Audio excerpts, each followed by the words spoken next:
একটি সৎ পরিচ্ছন্ন ইমেজের রাজনীতিবিদ ছিলেন এবং ভারতবর্ষে যশস্বী প্রধানমন্ত্রী নরেন্দ্র মোদীজিও কালকে সোশ্যাল মিডিয়াতে তার শোক জ্ঞাপন করেছেন।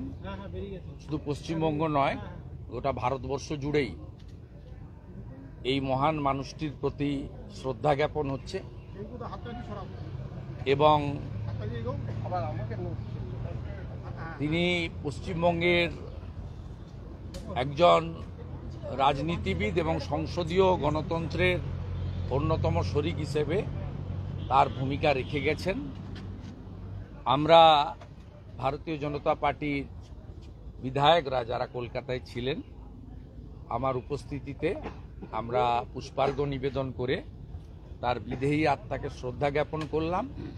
সাথে সাথে তার পার্টির যারা সহযোগী কমরেড, প্রাক্তন বিরোধী দলনেতা প্রাক্তন মন্ত্রী ডাক্তার সূর্যকান্ত মিশ্র, ডক্টর সুজন চক্রবর্তী দেবী এবং ওনার কন্যা, তার সঙ্গেও আমি দেখা করে নমস্কার জানিয়ে এই পরিস্থিতিতে তাদের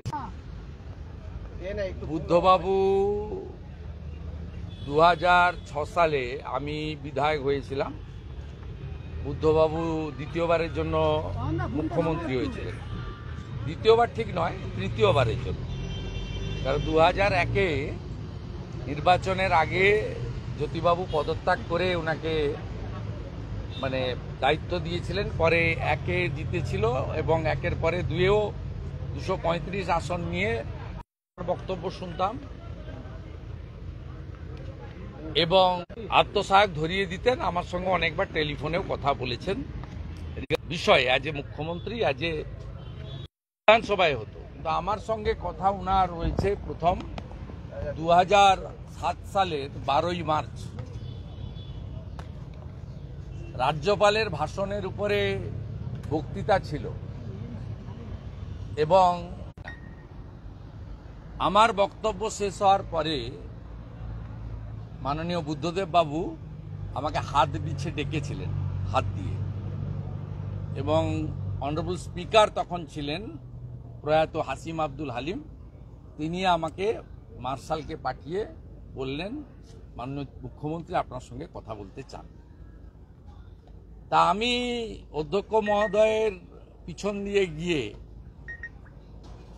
কথা সেদিন বলেছিলাম। কি কথা হয়েছিল তো অনেকবার বলেছি, ভবিষ্যতে বলবো, সংক্ষিপ্ত সময় বলবো না। তার জন্য আমাকে তৃণমূল কংগ্রেস পানিশমেন্ট দিয়েছিল। আজকে যিনি জেলবন্দি আছেন, তৎকালীন তৃণমূলের যিনি leader of the legislature party ছিলেন, লিডার অব দ্য অপোজিশন, সেই 30 সদস্য বিশিষ্ট তৃণমূল বিধায়ক দলের যিনি নেতা ছিলেন পার্থ চ্যাটার্জি। এই কারণে পার্থ চ্যাটার্জি বললাম, কারণ তখন উনি ডক্টরেট হননি। পরে leader of the Trinamool Congress legislature party তার অথবা তৃণমূলের মালিকের পারমিশন ছাড়া ডেকে ফেলেছেন। আমি চলে গেছি। আমি তখন junior MLA, first time elected. আমি চলে গেছি। এই অপরাধে আমাকে শাস্তি পেতে হয়েছিল। সেটা আজকের এই বিধানসভায় এসে আমার মনে পড়ে যাচ্ছে। তাই বুদ্ধবাবুর বিদেহী আত্মা অমরত্ব পাক এবং তিনি পশ্চিমবাংলার তার রাজনৈতিক নীতির বিরোধী আমরা ছিলাম, আছি, ভবিষ্যতেও থাকব। কারণ কমিউনিস্ট পার্টির নীতির সঙ্গে ভারতীয় জনতা পার্টি বা জাতীয়তাবাদী দলের নীতির আদর্শের সঙ্গে কখনোই মেলে না। তাই ব্যক্তি বুদ্ধদেব ভট্টাচার্য, তার সততা, নিষ্ঠা, তার সহজ সরল অতি সাধারণ জীবনযাপন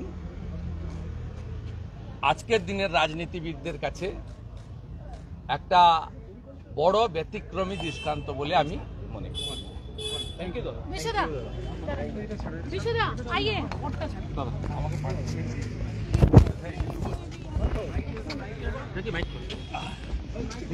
চলে যাই।